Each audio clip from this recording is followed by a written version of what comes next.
We like our heroes to be spotless, our great ones to be without blemish. But this is precisely what we do not get in the Bible.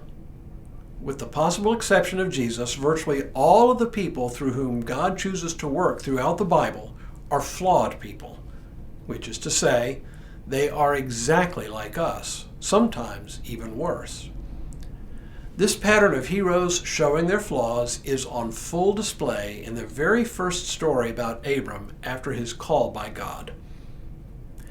Hello, I'm Stuart Baskin, pastor of First Presbyterian Church of Tyler, Texas.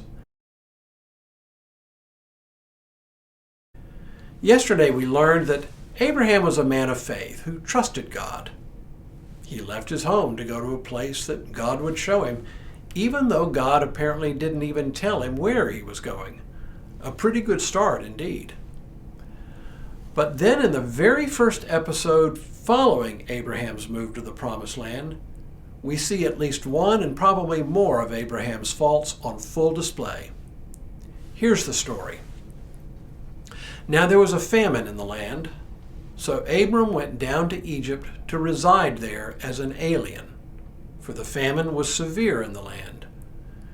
When he was about to enter Egypt, he said to his wife Sarah, "I know well that you are a woman beautiful in appearance, and when the Egyptians see you, they will say, 'This is his wife.' Then they will kill me, but they will let you live. Say you are my sister, so that it may go well with me because of you, and that my life may be spared on your account." When Abram entered Egypt, the Egyptians saw that the woman was very beautiful. When the officials of Pharaoh saw her, they praised her to Pharaoh. And the woman was taken into Pharaoh's house. And for her sake he dealt well with Abram. And he had sheep, oxen, male donkeys, male and female slaves, female donkeys, and camels. But the Lord afflicted Pharaoh and his house with great plagues because of Sarah, Abraham's wife. So Pharaoh called Abram and said, "What is this that you have done to me? Why did you not tell me she was your wife? Why did you say she is my sister, so that I took her for my wife? Now then, here is your wife. Take her and be gone." And Pharaoh gave his men orders concerning him, and they sent him on the way with his wife and all that he had. I don't know which is worse, that Abraham didn't trust God enough to protect him from harm in Egypt, or that he lied to save his own skin, or that in an effort to safeguard himself, he let his wife become one of Pharaoh's wives. The irony here is that at the beginning of this chapter, God had called Abraham and given him a promise, including land and descendants, and Abraham had believed God's promise. But now, in what amounts to the very next breath, Abraham demonstrates that he thinks he has to take matters into his own hands when he goes to Egypt to escape a famine.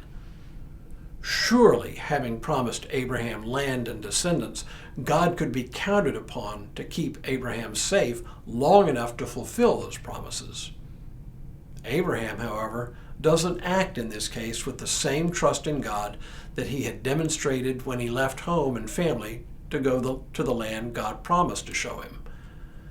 Now, though, he acts out of fear, and not so much fear for the safety of his family, but rather fear for his own safety, even being willing to lie to protect his own skin, and even being willing to let his own wife be taken into Pharaoh's house.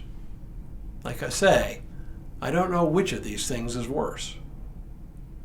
But here's what it tells me. Abraham was human.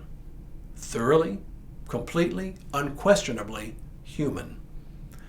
The Abraham we meet in Scripture wasn't the product of a storyteller trying his best to put the heroes in the Bible in the very best possible light.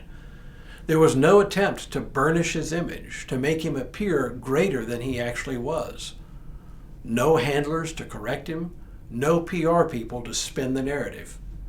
Just a regular human being with all the flaws and faults as all of the rest of us. As we'll see, this isn't an outlier in the biblical story. Rather, it's pretty typical. No perfect people to be seen here. only regular schmoes like you and me. And that's the way God proposes to change the world. If you ask me, it is enormously comforting. Tomorrow we continue our look at Abraham and his family in a story where Abraham and Lot have to separate in order to keep the peace. But for now, may God continue to bless you and keep you in all that you do this day and in all the days ahead.